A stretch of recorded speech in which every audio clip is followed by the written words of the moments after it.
तो हेलो दोस्तों, मेरा नाम है प्रवीण मिश्रा और आप देख रहे हैं Praveen career point. Please subscribe my channel.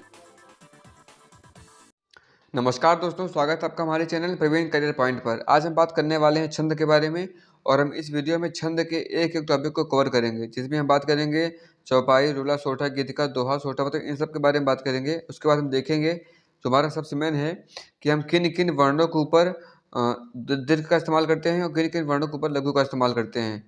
और आगे हम इसका एक एक का एग्जाम्पल भी देखेंगे। उलाला का देखेंगे, बरवे, सोरठा, दोहा, हर गीतिका, गीतिका, रोला, चौपाई, यानी कि एक एक काव्य का एग्जाम्पल भी देखेंगे। तो हम शुरुआत करते हैं अपने परिभाषा के साथ। परिभाषा क्या है कि परिभाषा चरणबद्ध वर्ण, मात्रा, क्रम, यति, गति, तुक, गण से युक्त रचना ही छंद कहलाती है। तो पहले हम इसके एक एक शब्द को डीपली में समझ लेते हैं। तो इसका एक शब्द क्या है, यहाँ पे आते हैं कि चरण। चरण क्या होता है, जिससे कि हमारे सामने जैसे आगे क्या है, चरण, वर्ण, मात्रा, क्रम, यति, गति, तुक और गण। ठीक है, तो अब इसको नोट कर लीजिए। तो हमारे सामने एक एग्जाम्पल है, ये रहा एग्जाम्पल। तो हम इसको देख सकते हैं कि हमारे सामने एग्जाम्पल क्या है कि जय हनुमान ज्ञान गुण सागर, ये हमारा हो गया एक चरण। ठीक है, जय कपीश तिहु लोक उजागर, ये हमारा हो गया दूसरा चरण। रामदूत अतुलित बलधामा, तीसरा चरण। और अंजन पुत्र पवन सुत नामा, चौथा चरण। ये हमारा हो गया चरण। अब दूसरा क्या है, हमारा दूसरा है वर्ण। वर्ण क्या होते हैं, देखिए हमारे चरणों में हमारे शब्द होते हैं। ठीक है, अब हमारा शब्द वर्णों से मिलकर ही बना होता है। जैसे लिखा है हनुमान, तो हनुमान का जो ह है ये हमारा एक वर्ण है।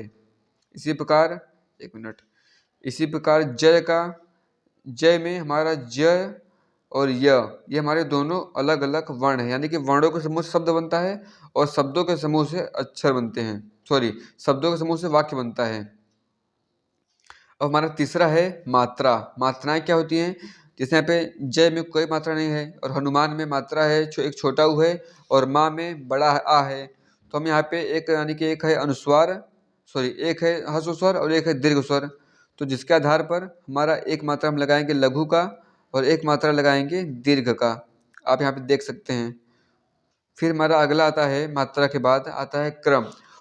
तो क्रम दोस्तों, क्रम हर काव्य में एक अपना निश्चित क्रम होता है। एक क्रम के आधार पर ही लिखा जाता है कि कहाँ पे ये दियाना है और कहाँ पे गति, मतलब किस गति से कोई, मतलब कोई पाठक किसी काव्य को कैसे पढ़ता है और तुक होता है, तो उसका एक क्रम भी होता है। तो अब हम बात करते हैं यति के बारे में। यति क्या होती है, यति को समझने के लिए अपने चलते हैं दोहा सोठा की तरफ, उसमें ज़्यादा अच्छा लगता है। तो जैसे एक सोठा क्या है, जो सुमिरत सिद्धि होय गण नायक करिवर बदन, यानी कि अगर हम किसी काव्य को पढ़ते पढ़ते के बीच में थोड़ी देर के लिए रुक जाएं, यानी कि कुछ पलों के लिए, तो हम उसको बोलते हैं यति। जैसे करहूँ अनुग्रह सोय बुद्धि राष्ट्र गुण सदन, तो जो हमें सोय पे हम थोड़े रुके तो हम इसी को बोलते हैं यति। ठीक है, हमारा यत के बाद आता है तुक। तुक क्या होता है, सॉरी यत के बाद आता है गति। तो गति क्या होता है, गति हर एक पाठक का पढ़ने का अपना अपना गति होता है कि वो किस गति से किसी चीज़ को पढ़ रहा है, क्योंकि उसी काव्य को कोई और पाठक एकदम स्लो में पढ़ता है और उसी काव्य को कोई और पाठक बहुत ही तेजी से और बहुत ही अच्छे से पढ़ सकता है। अब हमारा अगला है तुक। तुक क्या है, तुक देखिए, चलते हैं अपने चौपाई की तरफ। जैसे कि हम यहाँ पे देख सकते हैं कि जय हनुमान ज्ञान गुण सागर, जय कपीश तिहु लोक उजागर, रामदूत अतुलित बलधामा, अंजन पुत्र पवन सुत नामा। तो हम यहाँ पे देख सकते हैं कि हमारे हर एक चरण के लास्ट में कुछ शब्द मिल रहे हैं, यानी कि मेल खा रहे हैं। गुण सागर, लोक उजागर, सागर उजागर, बलधामा, सुत नामा। तो धामा और नामा में हमारा लास्ट में कुछ न कुछ कॉम्बिनेशन मिल रहा है, तो ये हमारा होता है तुक। हमारा अगला क्या है, अगला हमारा है गण। तो दोस्तों मैंने गण के बारे में एक अलग वीडियो बना दिया है, तो उसका लिंक डिस्क्रिप्शन में मिल जाएगा, तो आप वहाँ से जाकर ये वीडियो अच्छे से देख सकते हैं। तो जिसमें मैंने आपको एक वाक्य के सहारे पूरे गणों का नाम और उसका मतलब उसके फिर उसी आधार पर परीक्षा में कैसे कैसे प्रश्न आते हैं ये मैंने पूरा क्लियर करा दिया है। ठीक है, तो हम आगे बढ़ते हैं। हमारा अगला क्या है, अगला हमारा हस्व और दीर्घ। तो हम इस वीडियो में केवल इतना जान लेते हैं कि हमारे जहाँ पे भी हस्व होता है तो हस्व में हम एक पॉइंट गिनते हैं, यानी कि गिनते हैं लघु को, और जहाँ भी दीर्घ रहेगा यानी कि आ, बड़ी ई, बड़ा ऊ, ए, ऐ, ओ, औ और अनुस्वार और विसर्ग रहेगा, हम वहाँ पे गिनेंगे दीर्घ। ठीक है, अब आता है छंदों के प्रकार छंद के प्रकार कौन से होते हैं? एक होता है मात्रिक छंद, एक होता है वाणिक छंद और एक होता है मुक्तक छंद। तो हम इसमें केवल मात्रिक छंद के बारे में ही बात करेंगे। तो मात्रिक में क्या क्या होती हैं? एक होता है सममात्रिक, एक होता है सममात्रिक, एक होता है अर्ध सममात्रिक और एक होता है विषम मात्रिक, सॉरी अर्ध सममात्रिक छंद, विषम छंद, विषम मात्रिक छंद होता है। फिर चौपाई क्या होता है कि सॉरी इसमें क्या है, सममात्रिक में 4 होते हैं, जो मेन होते हैं वो बस 4 हैं, ठीक है। तो इसको भी याद कर सकते हैं, चौपाई, रोला, गीतिका, हर गीतिका। तो चौपाई क्या होता है? चौपाई में 4 चरण होते हैं और प्रत्येक चरण में 16 मात्राएं होती हैं। और रोला क्या होता है? रोला में भी 4 चरण होते हैं और प्रत्येक में 24-24 मात्राएं होती हैं। और दोस्तों इसमें यति भी होती है, जो कि 11 और 13 पर यति होता है। और गीतिका क्या होता है? गीतिका में भी 4 चरण होते हैं, ठीक है, 4 चरण होते हैं और इसमें 26 मात्राएं होती हैं और 14 और 12 मात्राओं पर यति होता है। अब आता है हमारा अगला हर गीतिका। हर गीतिका में भी 4 चरण होते हैं, लेकिन इसमें 28 मात्राएं होती हैं और 16 और 12 मात्राओं पर यति होता है। और हमारा अगला है अर्ध सममात्रिक छंद। मतलब इसके नाम से पता लग रहा है कि इसमें आधी मात्राएं समान हैं और आधी मात्राएं समान नहीं हैं। जैसा कि पहला और तीसरा दोहा, हमारा पहला क्या है? दोहा है। दोहा में पहले और तीसरे चरण में 13 मात्राएं होती हैं और दूसरे और चौथे में 11 मात्राएं, ठीक है। यानी कि दूसरे और चौथे में यानी कि दो दो चरणों की मात्राएं समान हैं और 2 चरणों की मात्राएं समान नहीं हैं। इसी प्रकार सोरठा, दोस्तों सोरठा दोहे का जस्ट उल्टा होता है। सोरठा में 13 मात्राएं, सॉरी सोरठा में पहले और तीसरे में 11 मात्राएं होती हैं और दूसरे और चौथे में 13 मात्राएं होती हैं। इसी प्रकार बरवे में क्या होता है कि पहले और तीसरे में 12 मात्राएं और दूसरे और चौथे में 7 मात्राएं होती हैं। दोस्तों एक चीज़ और, अगर आपके परीक्षा में प्रश्न आ जाता है कि आप सोरठे का एग्जाम्पल लिखिए, मतलब एक अच्छी परिभाषा के साथ, तो आप परिभाषा कैसे लिख सकते हैं? जैसे लिखा है सोरठा का दिया है ना, तो सोरठा का प्रश्न पूछा है, तो आप लिख सकते हैं कि सोरठा एक अर्ध सममात्रिक छंद होता है जिसमें 4 चरण होते हैं और इसके पहले और तीसरे चरण में 11 मात्राएं होती हैं और दूसरे और चौथे चरण में 13 मात्राएं होती हैं। तो ये परिभाषा आपका एकदम एक्यूरेट सही माना जाएगा और इसके आपके पूरे नंबर भी मिलेंगे। अब हमारा अगला आता है विषम मात्रिक छंद, ठीक है। विषम मात्रिक छंद में हमारा है कुंडलिया और छप्पय। तो कुंडलिया क्या होता है? कुंडलिया बनता है दोहा प्लस रोला से। तो ये हमारा होता है दोहा, एक मिनट नीचे कर देता हूँ, ये हमारा है दोहा और यहाँ पे है रोला। यानी कि ऐसा कोई काव्य आएगा जिसमें आधा दोहा रहेगा आधा रोला रहेगा, ठीक है, उसे बोलेंगे कुंडलिया। और छप्पे क्या होता है? छप्पे में रोला प्लस उल्लाला होता है, यानी कि एक काव्य ये रहेगा और एक काव्य ये उल्लाला का रहेगा। तो हम इसको आगे एग्जाम्पल में देखेंगे। अब हमारा अगला आता है कि हम ये जानेंगे कि हम अगर हमारे पास कभी कभी ऐसे वर्ण आ जाते हैं जिनके ऊपर हमें थोड़ा कन्फ्यूजन होता है कि अब हम यहाँ पे गुरु का इस्तेमाल करेंगे कि लघु का इस्तेमाल करेंगे। तो हमारे पास कुछ पाँच छः नहीं है, हाँ 4-5 पॉइंट हैं, अब इसे समझ लीजिए। पहला पॉइंट क्या है कि अनुस्वार, जिस वर्ण में अनुस्वार आता है उस वर्ण में गुरु की मात्रा होती है। यानी कि जैसे लिखा है हंस, तो हंस के सॉरी यहाँ तो हंस के ऊपर ह के ऊपर बिंदी है, ठीक है, इसलिए हम यहाँ पे दीर्घ का इस्तेमाल करेंगे। इसी प्रकार नंदन, तो यहाँ पे लिखा हुआ है तो नंद के ऊपर बिंदी है, इसलिए मैंने यहाँ पे न के नीचे दीर्घ का इस्तेमाल किया है। इसी प्रकार से दूसरा क्या है? चंद्रबिंदु। चंद्रबिंदु से मात्रा में कोई फर्क नहीं पड़ता है, इसे लिखा है हंसना। तो हंसना में यहाँ पे बिंदी है लेकिन चंद्र बिंदी है, इसलिए हमने यहाँ पे ह के नीचे लघु लगाया है, स के नीचे लघु, लेकिन ना है चूंकि ना एक हर्ष स्वर होता है, सॉरी दीर्घ स्वर होता है, ठीक है, आप ये जानते ही होंगे, इसलिए हमने यहाँ पे इसको दीर्घ किया है। अब हमारा अगला आता है चांद। अब मैंने यहाँ पे चांद को यहाँ पे ये दीर्घ क्यों किया है? क्योंकि चांद के च के बाद एक आ का मात्रा है, हमने यहाँ पे इसको ध्यान नहीं दिया है, लेकिन च के बाद एक आ की मात्रा है, इसलिए हमने यहाँ पे इसको गुरु किया है और आगे वाले को द में लघु किया है। हमारा दूसरा सॉरी यहाँ पे तीसरा होना चाहिए, यहाँ पे तीसरा, यहाँ पे चौथा, हमारे पास तीसरा है विसर्ग, कि जिस वर्ण में विसर्ग हो वह वर्ण गुरु की मात्रा में गिना जाता है।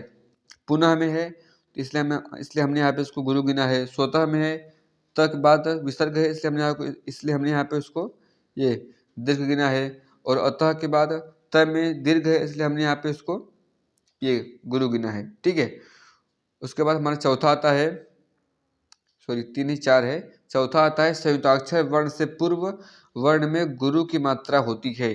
अगर कोई वर्ण संयुक्ताक्षर में है तो उसके पहले वाले वर्ण में हम गुरु लगा सकते हैं। ठीक है, जैसे कि यहाँ पे है पुत्र, तो हम पुत्र के नीचे नहीं लगाएंगे बल्कि पुत्र के पहले यानी कि त्र के पहले लगाएंगे, यानी कि पु में हम गुरु का इस्तेमाल करेंगे और त्र में सिंगल यानी कि एक डैश यानी कि यहाँ पे लघु लगाएंगे। उसके बाद हमारा दूसरा एग्जाम्पल है रक्षक, तो हम रक्षक में छ के नीचे नहीं करेंगे बल्कि छ के बगल में यानी कि यहाँ पे र है तो हम र में यहाँ पे लगाएंगे दीर्घ और छ और क में लघु लघु लगाएंगे। फिर हमारा अगला एग्जाम्पल है रक्षा, तो आपको इसमें थोड़ा कन्फ्यूजन हो सकता है कि रक्षा क्या होता है। जैसे कि यहाँ पे छा लिखा है, ठीक है, अब छा क्या है कि छ तो पहले से एक संयुक्ताक्षर वर्ण है तो यहाँ पे तुम्हारा गुरु होगा ही। हमारा छ प्लस आ है तो आपको पता होगा कि जहाँ पे आ होता है यहाँ पे यानी कि जहाँ पे आ होता है वहाँ पे हम दीर्घ लगाते ही लगाते हैं। तो ठीक है, तो छ का रूल क्या होता है कि अगर कहीं पे संयुक्ताक्षर है तो उसके पहले वाले वर्ण में हम दीर्घ लगाते हैं, और अगर आ है तो हम आ है इसलिए हम यहाँ पे उसको गुरु में परिवर्तित कर देते हैं। ठीक है, हमारा पांचवा है, यहाँ पे 5 होगा कि आधे अधूरे स्वर रहित वर्ण से पूर्व वर्ण में, यानी कि अगर कोई ऐसा वर्ण है जो आधा अधूरा है तो उसके पहले वाले वर्ण में गुरु की मात्रा हो जाती है। जैसे लिखा है राज्य, ठीक है, तो ज्य में एक रहेगा लेकिन उसके पहले वाले वर्ण में गुरु हो जाएगा। जैसे राजस्थान है तो राजस्थान में रा है इसलिए यहाँ पे हम गुरु लगाएंगे, और ज है लेकिन यहाँ पे हमें एक लगाना चाहिए था, लेकिन चूंकि यहाँ पे आधा स है तो अपने रूल के हिसाब से हम आधा अधूरा है तो हम उसके पहले वाले वर्ण में दीर्घ का इस्तेमाल करते हैं। उसी प्रकार से देश प्रेम भी है। ठीक है, अब हम आगे देखते हैं, लेकिन एक नोट भी है। नोट क्या है कि म ल न से पूर्व वर्ण में लघु की मात्रा ही आएगी। ठीक है, जैसे तुम्हारा है, कुम्हारी, कुल्हाड़ी, तो इसमें हम यहाँ पे दीर्घ का इस्तेमाल नहीं करेंगे, इसमें हम लघु ही लगाएंगे। अब हम एक अपना पूरा एग्जाम्पल देखते हैं। जैसे लिखा है जय हनुमान ज्ञान गुण सागर, जय कपीस तिहुँ लोक उजागर, राम दूत अतुलित बलधामा, अंजनी पुत्र पवन सुत नामा। तो जिन जिन वर्डों में आपको थोड़ा दिक्कत हो सकता है तो मैं उसका एक्सप्लेन कर देता हूँ। जैसे यहाँ पे लिखा है अंजनी तो आपको यहाँ पे दिक्कत हो सकता है, जैसे यहाँ पे लिखा है पुत्र तो आपको यहाँ पे थोड़ा दिक्कत हो सकता है। तो जिन वर्णों के ऊपर यानी कि जिन वर्णों के ऊपर विसर्ग होता है तो वहाँ पे हम दीर्घ का इस्तेमाल करते हैं। और जैसे यहाँ पे लिखा है पुत्र, तो ठीक है, जैसे त्र एक संयुक्ताक्षर वर्ण है, त्र एक संयुक्ताक्षर वर्ण होता है इसलिए हम यहाँ पे उसके पहले वाले वर्ण को हम गुरु कर देते हैं यानी कि दीर्घ कर देते हैं। अब हमारा दूसरा एग्जाम्पल है रोला का। रोला क्या होता है कि जब बनती है मीत, मोहत तभी सफलता, करिए जमकर प्रीत, न लेकिन भुला विफलता, पद मद से रह दूर, जमाए निज जट रखिए, अगर बन गए सूर, विफलता का फल चखिए। तो इन देखिए इस एग्जाम्पल में आपको कहाँ कहाँ दिक्कत हो सकता है मात्रा करने में, मैं आपको बता देता हूँ। जैसे यहाँ पे लिखा है प्रीत तो आपको इसमें दिक्कत होना नहीं चाहिए क्योंकि अगर यहाँ पे प्र है, अगर यहाँ पे कोई दीर्घ स्वर का अगर वर्ण आ जाता है, जैसे यहाँ पे बड़ी ई बड़ा ऊ है, तब यहाँ पे आप निसंदेह दीर्घ स्वर का यानी कि दीर्घ का इस्तेमाल करेंगे, यानी कि इसका इस्तेमाल करेंगे। ठीक है, उसी प्रकार से अब आगे बढ़ते हैं। गीतिका, गीतिका क्या है कि हे प्रभु आनंददाता ज्ञान हमको दीजिए, शीघ्र सारे दुर्गुणों को दूर हमसे कीजिए, लीजिए हमको चरण में हम सदाचारी बने, ब्रह्मचारी धर्म रक्षक वीर प्रतिभारी बने, वीर व्रतधारी बने। तो आपको इसमें दिक्कत हो सकता है, जैसे कि लिखा है आनंददाता, तो ठीक है, आनंद में क्या लिखा है आ लिखा है तो आ का हम निसंदेह दीर्घ लगाएंगे। ठीक है, फिर न, तो न में हमने क्यों लगाया है क्योंकि न के बाद एक आधा न है, तो हमारे रूल के अनुसार अगर कोई आधा अधूरा वर्ण आता है तो हम उसके पहले वाले वर्ण को दीर्घ में परिवर्तित कर देते हैं। ठीक है, आनंददाता ये हमारा हो गया। अब हमारा दूसरा क्या है, आपको कहाँ दिक्कत हो सकता है, जैसे दुर्गुणों को ठीक है, तो हमने दू में क्यों लगाया है दीर्घ, क्योंकि ऊपर दू के बाद जो वर्ण है उसके ऊपर उड़ंतु र है यानी कि आधा र है। तो अपने रूल के अनुसार अगर कोई आधा अधूरा वर्ण आता है तो हम उसके पहले वाले वर्ण में दीर्घ का इस्तेमाल करते हैं यानी कि इसका इस्तेमाल करते हैं, जिसको हम 2 काउंट करते हैं। ठीक है, इसी प्रकार से हमारा ये है, आपको इस वाक्य में दिक्कत हो सकता है, जैसे ब्रह्मचारी धर्मरक्षक वीर व्रतधारी बने, और कि हमारे पास क्या है कि ब्रह्मचारी, तो ब्र में, ठीक है, आप ब्र में वैसे तो आप लगाते सिंगल ही, चूंकि आगे एक आधा अधूरा वर्ण है तो उसको उसके चलते आपको ब्र में ये दीर्घ का इस्तेमाल करना पड़ रहा है। ब्रह्मचारी, तो अब चा है और री में तो आप निस्संदेह दीर्घ का इस्तेमाल करेंगे। अब अगला आता है धर्म रक्षक, तो धर्म, तो ध में आप ये लगाते, लेकिन चूंकि ध के बाद जो वर्ण है म के ऊपर उड़ंतु र है, तो उसके चलते आपको यहाँ पे ये लगाना पड़ रहा है। अब हमारा अगला है रक्षक। रक्षक में क्या है, जो हमारा छ है, छ एक संयुक्ताक्षर वर्ण है, संयुक्ताक्षर वर्ण के चलते हम उसके पहले वाले वर्ण यानी कि र में हम दीर्घ स्वर का इस्तेमाल यानी कि दीर्घ का इस्तेमाल कर रहे हैं। ठीक है, उसी प्रकार व्रतधारी भी तो आसान है, उसको आप कर सकते हैं। ठीक है, अब हम अपना अगला देखते हैं। हर गीत का एग्जाम्पल क्या है। श्री रामचंद्र कृपाल भजमन हरण भव भय दारुणम नम कंज लोचन कंज मुक्कर कंज पद कंजारुणम कंदर्प अगणित अमित छवि नवनील नीरद सुंदरम पतपीत मानव तरित रुचि सुचि नवमि जनक सुतावरम। तो आपको इसमें कहाँ कहाँ दिक्कत हो सकता है, आपने ये चीज़ समझ लिया रामचंद्र का, यानी कि जहाँ पे बिंदी रहेगा आप वहाँ पे निसंदेह दीर्घ का इस्तेमाल करें। अब इसमें आपको कहाँ कहाँ दिक्कत हो सकता है, अब ये देख लीजिए। जैसे जहाँ पे बिंदी, एक मिनट, जहाँ पे बिंदी रहता है वहाँ पे तो आप ऑलरेडी दीर्घ का इस्तेमाल करते हैं। उसी प्रकार से दारुणम में देखिए, एक होता है रू, ठीक है, और एक होता है बड़ा रू। तो जहाँ पर बड़ा रू रहेगा आप वहाँ पे इसका इस्तेमाल करेंगे, जहाँ पे छोटा रू रहेगा वहाँ पे इसका इस्तेमाल करेंगे, यानी कि लघु और दीर्घ। ठीक है, उसी प्रकार से इसमें भी आपको बहुत दिक्कत नहीं होना चाहिए। बाकी समझाने के हर एक काव्य का मात्रा पहले से कर दिया है, ताकि आपको थोड़ा मैं बस थोड़ा हिंट दे दूँ और आप समझ जाएं। ठीक है, उसके बाद हम आगे बढ़ते हैं अपना दोहा की तरफ। दोहा का एग्जाम्पल क्या है। श्री गुरु चरण सरोज रज निज मन मुकुर सुधारी बरनौ रघुवर विमल जसु जो दायक फल चारु। तो आपको इसमें कहाँ कहाँ दिक्कत हो सकता है, शायद कहीं नहीं, क्योंकि यहाँ पे सब सिंपल वर्ड ही हैं। तो अब इसको इसको आप देख लीजिए एक बार। फिर अब हमारा आता है सोरठा।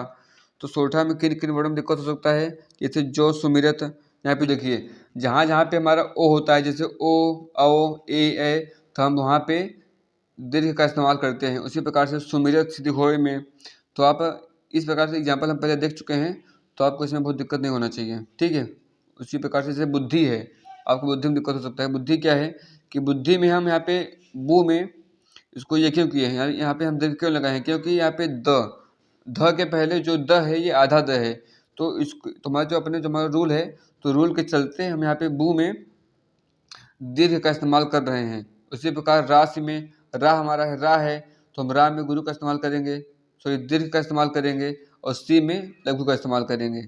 उसी प्रकार शुभ गुण सदन इन सब में हमारा हर्ष स्वर आता है, इसलिए हम यहाँ पे लघु का इस्तेमाल कर रहे हैं। ठीक है, अब हमारा अगला एग्जाम्पल है बरवे का। तो बरवे क्या है, सम सुबरन सुभाकर दुखद न थोर सीम अंग सखी कोमल कनक कठोर। तो इसमें भी आपको दिक्कत नहीं होना चाहिए, क्योंकि हम इस प्रकार के एग्जाम्पल पहले देख चुके हैं, बहुत सारा देखे हैं। तो ठीक है, आप उसको एक बार देख लीजिए एग्जाम्पल क्या है। फिर हमारा एग्जाम्पल उल्लाला का, एक मिनट, हाँ, हमारा एग्जाम्पल है उल्लाला का कि कै शोणित कलिक कपाल यह किल कपालिका काल को यह ललित लाल केंधो लसत दिग्भामिनी के भाल को। तो जैसे हमारे सामने एक वाक्य है, एक शब्द है दिग्भामिनी, आपको इसका करने में थोड़ा दिक्कत हो सकता है। जैसे यहाँ पे दी है, तो ठीक है, तो दी के बाद जो ग है वो आधा ग है, तो हम आधा ग के चलते इसके पहले वाले वर्ण को दीर्घ में बदल रहे हैं। ठीक है, अब हम देखते हैं अगला। हमारा अगला क्या है, हमारा अगला है कुंडलियाँ। तो कुंडलिया में क्या आता है, कुंडलिया में दोहा प्लस रोला आता है। ठीक है, कुंडलिया में दोहा प्लस रोला आता है। तो इसका क्या है, पहला एग्जाम्पल क्या है कि दौलत पाए न कीजिए सपने में अभिमान चंचल जल दिन चार्य को ठाव न रहत निदान। उसके बाद हमारा जो दोहा प्लस रोला है, यानी कि कुंडलिया में पहला का हमारा जो चार वाक्य होता है, यानी कि जिसका देखिए इसका एक चरण ये है, एक मिनट मैं आपको अच्छे बताता हूँ। इसका एक चरण ये है, दो चरण ये, फिर ये तीन चरण और ये चार चरण। ठीक है, और रोला का एक चरण 2 चरण, 3 चरण और 4 चरण है। तो आप इसको समझ लीजिए। तो मैंने इसका मात्रा नहीं किया है, क्योंकि आप इसको आप कर सकते हैं अपने से ही। इसका एक बार पढ़ लीजिए। इसी प्रकार छप्पे का क्या है, छप्पे में आता है रोला प्लस उल्लाला। ठीक है, रोला प्लस उल्लाला। तो रोला में क्या होता है कि 1, 2, 3 और 4, और फिर उसके बाद उल्लाला में क्या है कि सब भांति शोभित जो जहाँ, समता के शुक्र नियम। ठीक है, नियम। फिर बस उसी स्वशासित देश में जागे जगदीश हम। ठीक है, यानी कि इसका 1, फिर 2 और 3 और 4 चरण, यानी कि सब में 4-4 चरण होते हैं। तो आप इन सब एग्जाम्पल को देख सकते हैं, और इसका PDF नोट्स का लिंक मैं आपको डिस्क्रिप्शन में दे दूंगा। तब वहाँ से निश्चिंत होकर आप से पढ़ सकते हैं। तो आज के लिए इतना ही। पसंद आया हो तो हमारी वीडियो को लाइक करिए एंड चैनल को सब्सक्राइब करिए। धन्यवाद।